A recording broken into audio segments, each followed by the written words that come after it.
Good afternoon, my healthy and happy tribe. I hope you had a great week. I hope you're having a great Saturday. It's December the 12th, and we're going to talk about something that all of us are familiar with, each and every one of us. But before I get into that, into today's subject, I want to briefly tell you that last week I talked a little bit on the microbiome and how it's the foundation of your health and how important it is to maintain a good microbiome, a healthy microbiome, what they also call gut health and our second brain. When you have a very unhealthy microbiome, you have a lot of you can have a lot of skin problems, rosacea, acne, rashes of sorts, low energy, fatigued, just so many things that happen or go wrong with your body when your gut microbiome is very disrupted. So today I want to talk about something that has a lot to do with your microbiome, your gut health, and you have to remember that everything that you put in your body, everything that you eat or drink affects you, good or bad. It affects every cell of your body. So you have to be very intentional about what you put in your mouth. So today we're going to talk about something that that you've seen in pretty much, I've seen it in just about every home I've been to. We were raised with it, and I just want to touch, I can't tell you everything about it because there's just a lot more involved, but I am going to suggest a great video below in the notes that you really, really want to watch when you have about a half an hour to spare, which I'm sure most of you do. So, okay. So, we're going to talk about vegetable oils. And vegetable oils have been around for many, many years. But we want to talk about how they're not even made from vegetables, right? Vegetable oil, you would think they're made from vegetables, but they're not. They're not made from chard or spinach or okra or any of that. They're made out of seeds and beans. And you need to know that vegetable oils are very toxic to your body, to every cell of your body. And I'm going to tell you why. But first I need to tell you that if you're eating canola oil, some of the most harmful vegetable oils are canola oil is at the top. It's one of the worst oils you can consume. And canola stands for Canadian Oil Low Acid. So they took the CAN out of Canadian, the O from oil, and low acid, LA. So that's the worst offender. You have the corn oil, the cottonseed, the soybean, the peanut, and the rapeseed oil. So why are they so bad and so bad for your body? Well, originally, and I just found this out a couple years ago, and maybe 5 years ago, but when I found this out, I put a stop to consuming any kind of vegetable oils. But originally, they were used as lubricants for machinery in the Industrial Revolution. Imagine that. Those lubricants were originally made with whale oil from the 1820s to the 1860s. And then when the whales were all killed off, they moved on to cottonseed oil because there was a huge cotton crops in the southern USA. So they had so much left over that they replaced that with the whale oil was replaced with the cottonseed. So vegetable oils are not stable. They have multiple double bonds between the carbons, unlike the double bonds that are in the that had no space between them in the saturated good fats, which I'll tell you in a minute.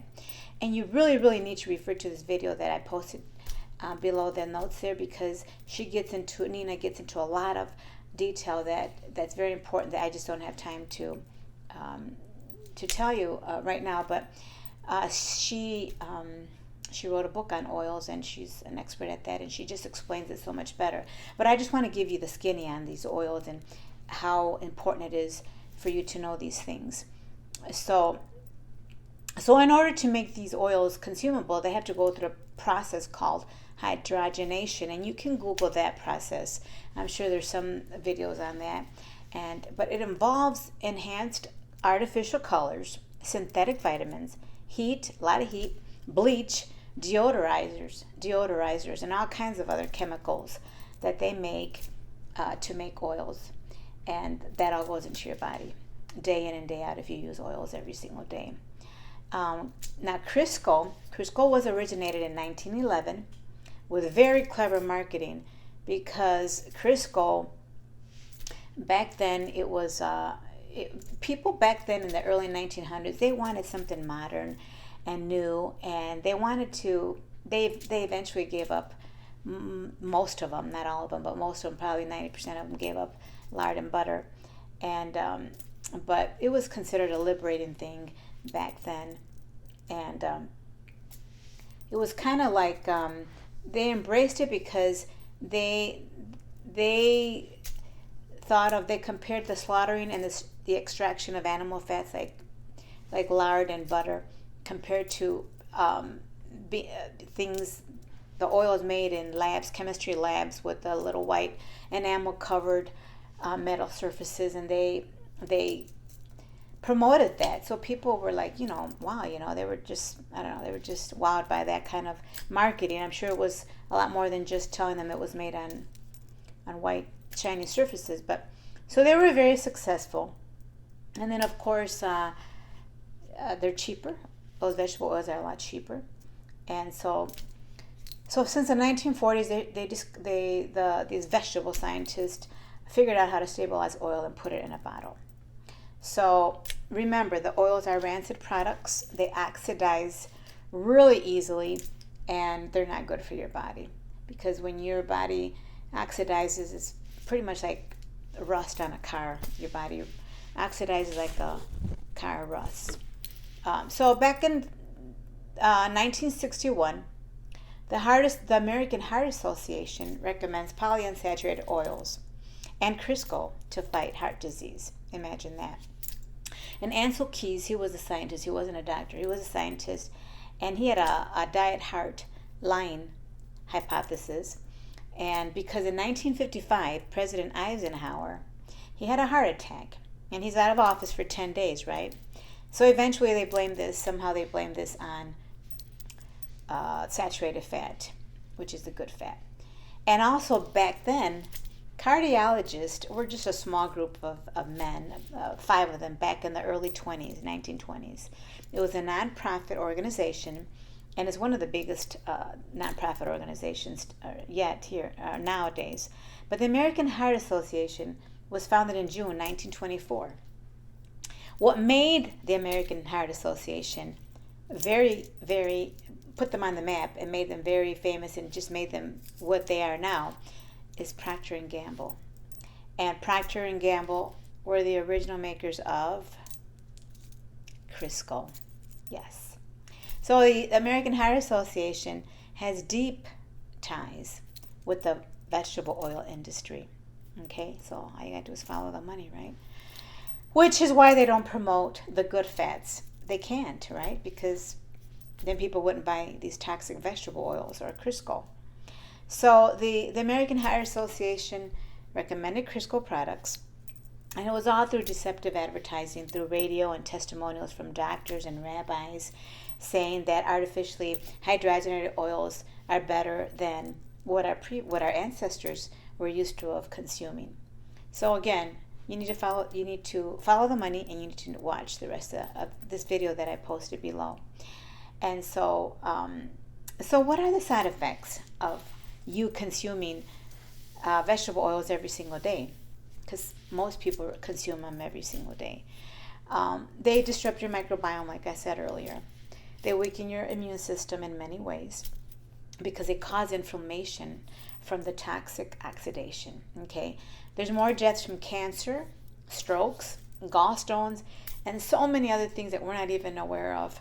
But those are just some of the few. And as you know, as I got older, I've never seen so many people have different kind of cancers. I've seen children die.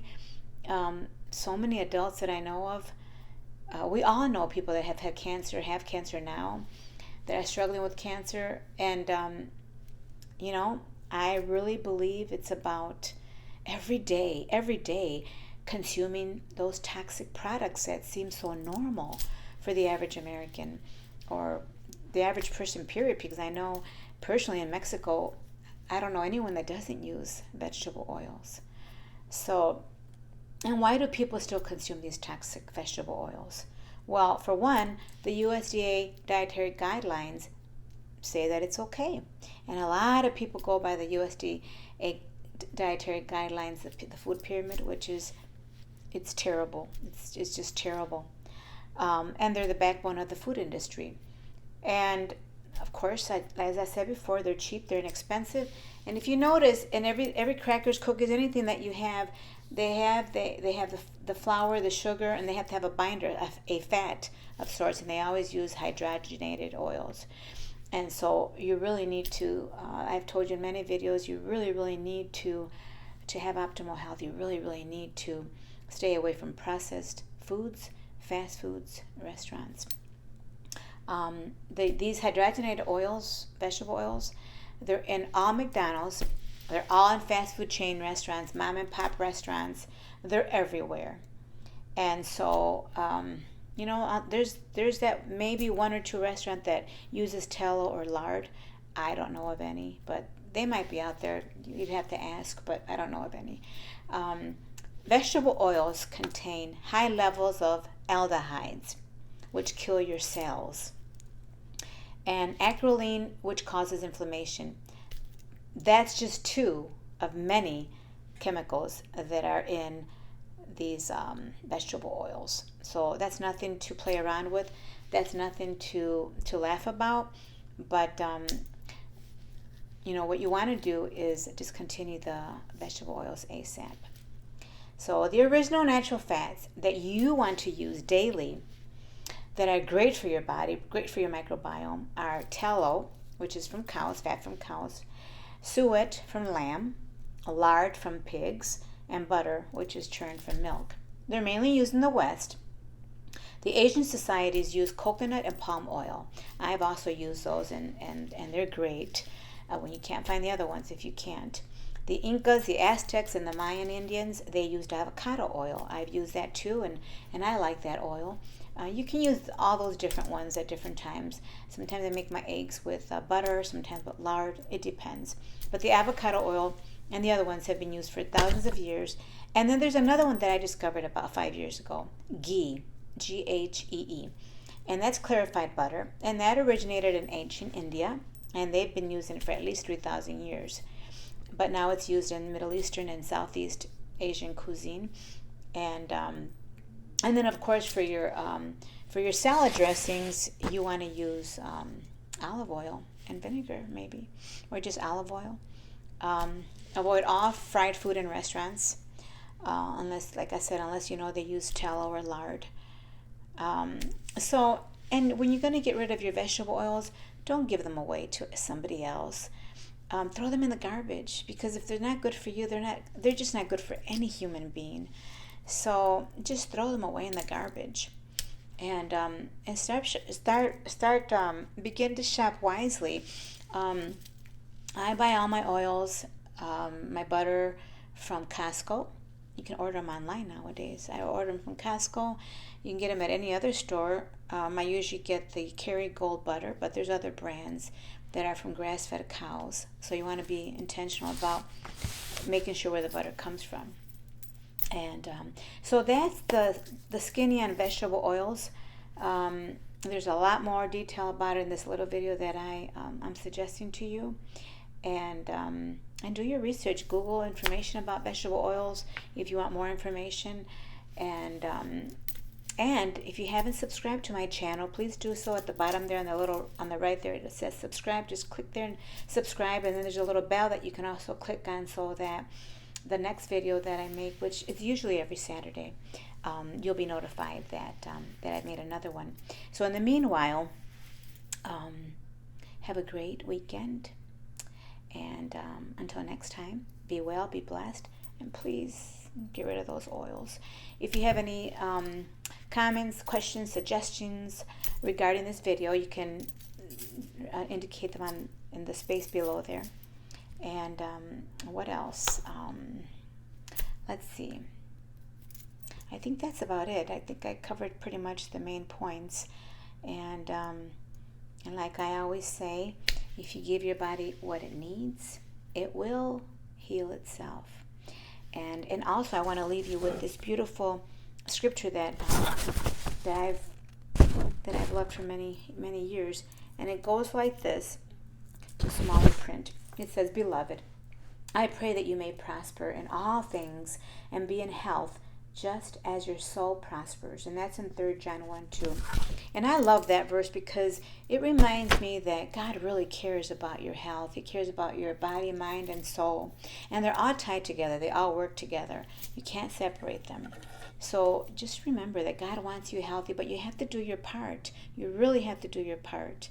And so this weekend, maybe you can go into your pantry and rid yourself of all those toxic vegetable oils, even if you just bought them yesterday or this morning.